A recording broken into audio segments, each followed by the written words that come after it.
13 berkata, kamu adalah garam dunia.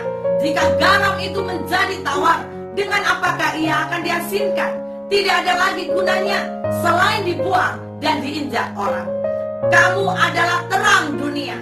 Kota yang terletak di atas gunung tidak mungkin tersembunyi. Lagi pula orang tidak menyalakan pelita lalu meletakkannya di bawah gantang, melainkan di atas kaki dian, sehingga menerangi semua orang di dalam rumah itu. Demikianlah hendaknya terangmu bercahaya di depan orang, supaya mereka melihat perbuatanmu yang baik dan memuliakan Bapamu yang di sorga. Sahabat mana sorgawi umat Tuhan, engkau adalah terang dunia. Engkau adalah garam dunia. Sebagaimana garam memiliki sangat banyak manfaat, ya, garam dipakai untuk mengawetkan makanan. Bahkan garam juga memberi rasa kepada makanan. Kita tahu makanan yang tiada garam akan hambar dan tidak sangat sedap. Garam juga sebagai sumber nutrisi bagi tubuh kita. Garam dipakai juga meningkatkan tekstur, bahkan dalam pembuatan roti dan beberapa makanan. Garam itu sebagai pengikat makanan. Garam bahkan bisa menambahkan warna kepada makanan. Saudara, pastikan hidupmu dan setiap kita harus jadi garam dunia. Lukas 14 ayat 34 berkata, garam memang baik, perhatikan, tetapi jika garam juga menjadi tawar, dengan apakah ia diasinkan? Tidak ada lagi gunanya, baik untuk ladang maupun untuk pupuk, dan orang membuangnya saja. Siapa mempunyai telinga untuk mendengar, hendaklah ia mendengar. Perhatikan saudara yang terkasih, Yesus berkata, apa yang dikatakan tadi, yaitu jangan kamu kehilangan rasa asin itu. Karena garam yang menjadi tawar tidak dapat diasinkan kembali. Dalam 2 Timotius 3 ayat 5 berkata bahwa di akhir zaman akan ada orang yang secara lahiriah menjalankan ibadah mereka, tetapi pada hakikatnya mereka memungkiri kekuatannya.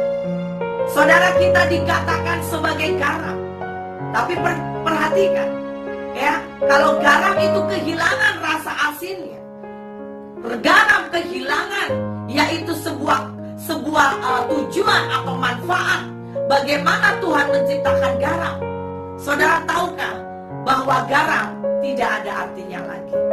Demikian juga terang dunia. Kita dipanggil sebagai terang dunia. Matius 5 tadi berkata, kamu adalah terang dunia. Kota yang terletak di atas gunung tidak mungkin tersembunyi.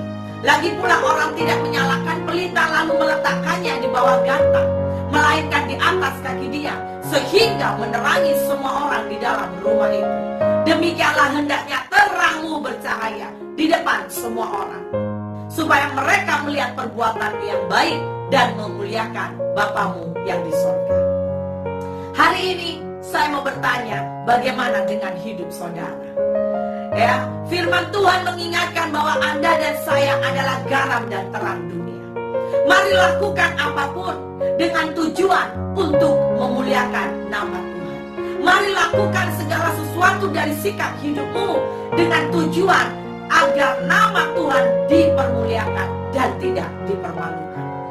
Baik dari sikap hidup, perkataan kita, perbuatan, tingkah laku kita, baik setiap keputusan yang kita lakukan. Saudara, saya mau berkata, hari-hari ini dunia perlu terang. Dunia perlu garam yang bisa memberi sebuah rasa, yang bisa membawa sebuah perubahan, yang bisa memberi sebuah terang di tengah sebuah kegelapan. Oleh karena itu saya mendorong umat percaya, mari belajar.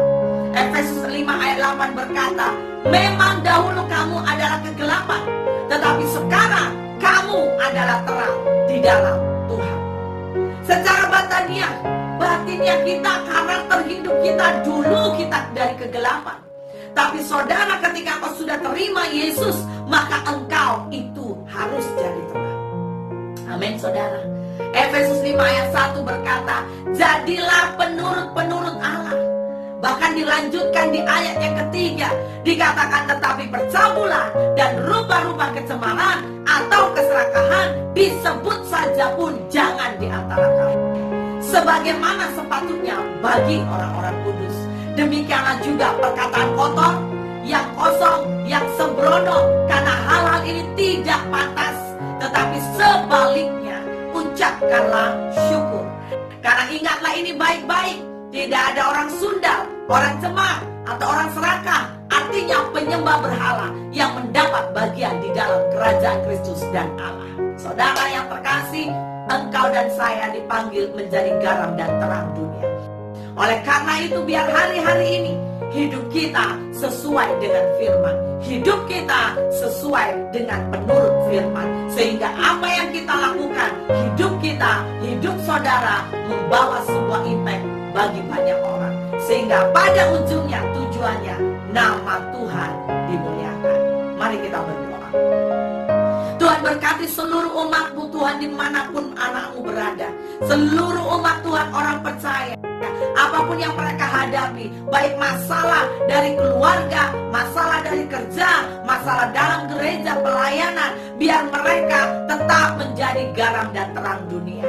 Tuhan, Hamba berdoa, berikan mereka kekuatan, berikan mereka sebuah kemampuan dan kerinduan besar Tuhan, agar mereka memuliakan nama-Mu melalui hidup mereka. Ada banyak orang akan diberkati, ada banyak orang dipulihkan, ada banyak orang disembuhkan melalui hidup mereka. Terpujilah nama-Mu Tuhan, dalam nama Yesus kami berdoa, haleluya, amin. God bless you.